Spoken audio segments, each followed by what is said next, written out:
فقال صلى الله عليه وسلم: أفضل الدعاء دعاء يوم عرفة. كان سيدنا النبي عليه الصلاة والسلام في يوم عرفة كان يدعي ربنا كتير قوي، كان ينتهز الفرصة في اليوم ده، يظل من وقت صلاة الظهر لغاية المغرب لغاية ما يفطر يدعي ربنا سبحانه وتعالى، يرفع يديه للسماء ويقول: يا رب يا رب يا رب. يدعي لنفسه ويدعي لأهله ويدعي للأمة كلها، يدعي للمسلمين كلهم بالهداية. كان النبي عليه الصلاة والسلام بيدعي ربنا لأنه عارف قيمة اليوم ده، عارف إن اليوم ده مهم جدا، عارف إن اليوم ده هو يوم استجابة الدعاء، عارف إن ربنا سبحانه وتعالى بينزل نزولا يليق بجلاله إلى أهل الموقف في يوم عرفة، ويباهي الملائكة ويباهي بخلقه الملائكة ويقول: انظروا، كل الملائكة انظروا لعبادي أتوني شعثا غبرا ضاحين أشهدكم يا ملائكتي أني قد غفرت لهم. فالنبي عليه الصلاة والسلام نظرا لأن اليوم ده مهم جدا كان يدخر كل دعواته ليوم عرفة، فأنت لازم تنتهز الفرصة من دلوقتي. لذلك سيدنا النبي عليه الصلاة والسلام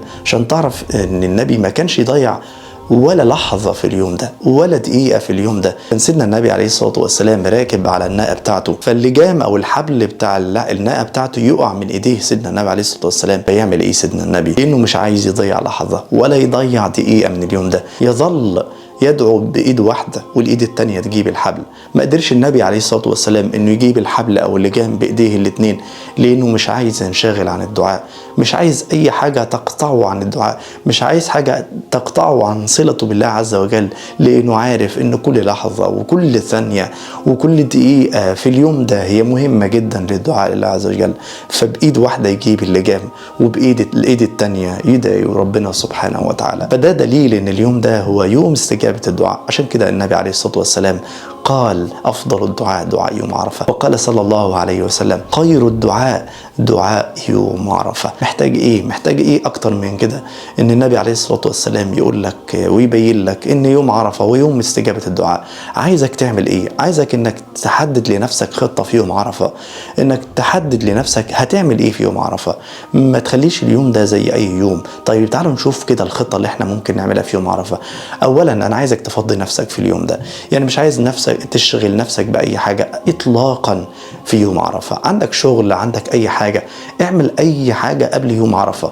قدامك يوم أهو على حسب الفيديو ما يوصل لك، قدامك يوم أو 2 على حسب ما الفيديو يوصل لك. عايزك إنك تفضي نفسك، فضي نفسك من أي حاجة ممكن تعملها، أي شغل أي حاجة. هو يوم واحد، هو يوم واحد، احنا ده اليوم ده للدعاء، اليوم ده ندخر فيه دعواتنا. تاني حاجة أرجوك اكتب دعواتك كلها، سجل دعواتك في ورقة كده، سجل دعواتك زي ما كان الصحابة رضوان الله عليهم كانوا بيعملوا ايه. الصحابة كانوا بيسجلوا دعواتهم كلها، كانوا بيسجلوا الدعوات عشان يدعوا ربنا في يوم عرفة.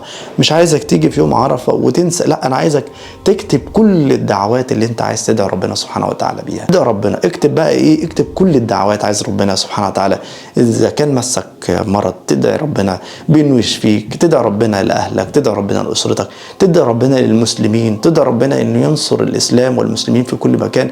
اكتب دعوات كتيرة عشان ما تجيش في يوم عرفة وتحس ان انت ناسي وتكرر الدعوات مرة واثنين وثلاثة. لا، اكتب دعوات كتيرة، اليوم طويل ان شاء الله، فمش عايزك تنام فيه ولا عايزك تغفل فيه لا، هو يوم تقول لا اله الا الله، تذكر ربنا سبحانه وتعالى وتدعي ربنا سبحانه وتعالى. ألا إن في أيام دهركم، كما قال صلى الله عليه وسلم: ألا إن في أيام دهركم لنفحات ألا فتعرضوا لها. في أيام نفحات من ربنا سبحانه وتعالى. عارف يعني إيه نفحات؟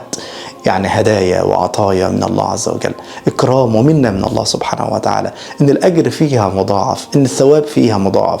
فمستني إيه أكتر من كده؟ مستني إيه؟ اوعى ما تصومش في اليوم ده. يعني اليوم ده النبي عليه الصلاة والسلام لما سئل عن صيام يوم عرفة فقال النبي صلى الله عليه وسلم: يكفر السنة الماضية والباقية. عارف يعني إيه إن ربنا يكفر لك كل ذنوبك، كل ذنوبك ربنا يغفرها لك؟ محتاج إيه أكتر من كده؟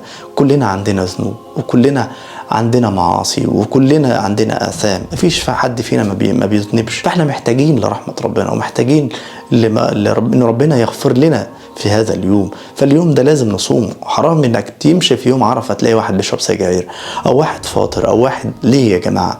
ليه يوم واحد بيكفر سنتين وانت ما تصومهوش؟ يوم واحد ربنا بيغفر لك كل الذنوب اللي عملتها في سنتين وانت ما تصوموش.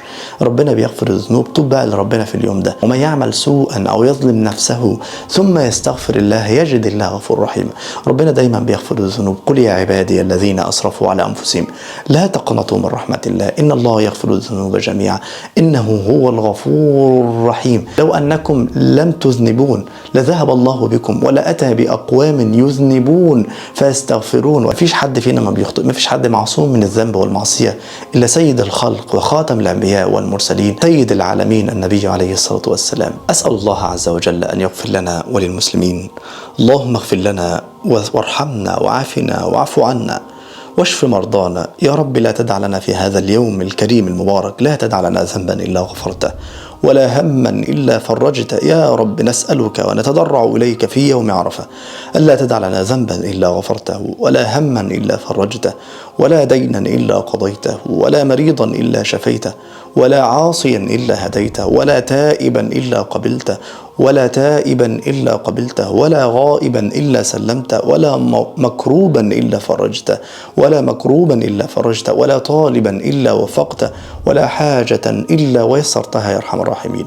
اللهم أصلح لنا ديننا الذي هو عصمة أمرنا وأصلح لنا دنيانا التي فيها معاشنا وأصلح لنا آخرتنا التي إليها معادنا واجعل يا رب الحياة زيادة لنا في كل خير. يا رب انصر إخواننا المستضعفين في كل مكان. يا رب انصر إخواننا المستضعفين في كل مكان. اللهم أنزل عليهم المدد يا رب العالمين. اللهم انزل عليهم العون والمدد يا رب العالمين. اللهم إنهم جوعى فأطعمهم عطشا فاسقهم وانصرنا وانصرهم يا ربنا على عدونا وعدوهم. وآخر دعوانا أن الحمد لله رب العالمين. لا تنساش تشترك في القناة وتفعل زر الجرس. السلام عليكم ورحمة الله وبركاته.